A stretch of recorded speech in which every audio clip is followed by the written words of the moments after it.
Hello everyone, how are you? I am Akrash, your teacher here, and I will teach you different questions and their answers. So I welcome you on classtheta.com.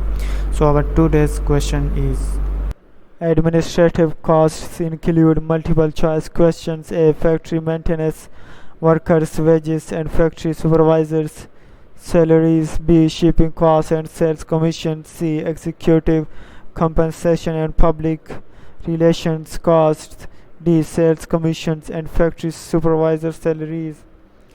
Administrative costs typically include, and answer to the question is: administrative costs typically include C. Executive compensation and public relation costs. Administrative costs refers to the expenses related to the management and support functions of a business or organization. This includes salaries and benefits for executive, administrative staff and support personnel, as well as costs associated with administrative functions such as public relations, legal services, and office expenses. Thank you for watching the video. If you have any question related to this video, please post a comment below.